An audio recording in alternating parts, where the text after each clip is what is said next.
सभी लोगों का जेएमएच न्यूज चैनल, मेरा नाम नवनीत जेएमएच। कोरोना वायरस को लेकर 4.0 का जो नया लॉकडाउन का आदेश आया उसके अनुसार 31 मई तक अब लॉकडाउन रहेगा। जी हाँ, यह गृह मंत्रालय की ओर से गाइडलाइन जारी हुई है और इसी के साथ ही कुछ छूट दी गई है, इसके बारे में हम जिक्र करेंगे।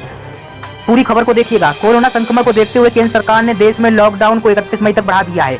लॉकडाउन 4 में पहले की तरह अधिकांश सेवाएं बंद रहेंगी। हालांकि गृह मंत्रालय द्वारा जो गाइडलाइन जारी की गई है उसके अनुसार राज्यों को कुछ छूट भी दी गई है। गाइडलाइन के मुताबिक राज्यों की परस्पर सहमति से अंतर्राज्यीय यात्री वाहनों, बस सेवाओं की आवाजाही को अनुमति दी जा सकती है।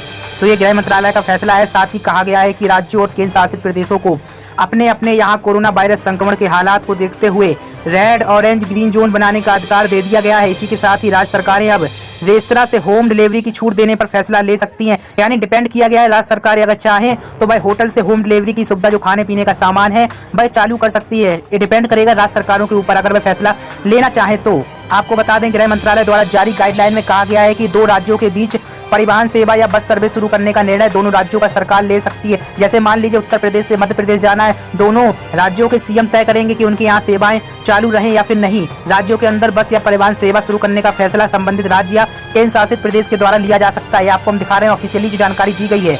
निश्चित तौर पर 2 हफ्ते के लिए लॉकडाउन बढ़ा है, ये भी बड़ा फैसला है। गृह मंत्रालय ने भारत सरकार के मंत्रालयों, विभागों, राज्य सरकारों, केंद्र शासित प्रदेशों और राज्य केंद्र शासित प्रदेशों के अंतर्गत प्रशासन के लिए कोरोना वायरस के नियंत्रण के लिए उपायों पर भी दिशा निर्देश जारी किए हैं।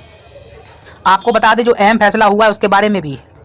देश भर में लॉकडाउन को 31 मई तक के लिए बढ़ाया गया। केंद्र सरकार ने गाइडलाइन जारी की गई, लेकिन यहाँ पर गौर करने वाली बात है, स्कूल, कॉलेज, सिनेमाघर, हवाई, मेट्रो आदि पूर्व की तरीके से ही प्रतिबंधित रहेंगे, यानी बंद रहेंगे। इसके अलावा शादी को लेकर कुछ गाइडलाइन आई है, इस पर रोक नहीं है, लेकिन 50 से अधिक लोग शादी समारोह में शामिल नहीं हो सकते। विवाह आप कर सकते हैं, लेकिन 50 से ज्यादा लोग शामिल नहीं होंगे और अंतिम संस्कार में 20 से अधिक लोग शामिल नहीं हो सकते। ये भी गाइडलाइन के तहत जानकारी निकल कर आई। शादी और अंतिम संस्कार को लेकर लॉकडाउन 3 के नियम को ही जारी रखा गया है। गृह मंत्रालय की ओर से जारी आदेश में कहा गया, शादी से जुड़े समारोह का आयोजन सोशल डिस्टेंसिंग का पालन करते हुए किया जा सकता है, लेकिन अधिकतम 50 मेहमानों को ही शामिल होने की अनुमति होगी।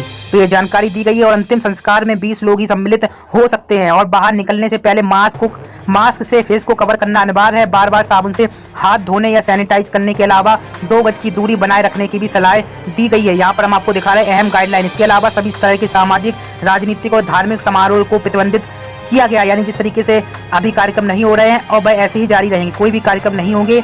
और आवश्यक सेवाओं के अलावा अन्य सभी लोगों के लिए शाम 7 से सुबह 7 बजे के बीच देश भर में घरों से बाहर निकलने पर पाबंदी होगी। तो ये बड़ी गाइडलाइन जारी हुई है। और भी ज्यादा जो अपडेट आती है हम आपको बताएंगे। लाइक, शेयर, सब्सक्राइब करना मत भूलिए। नमस्कार।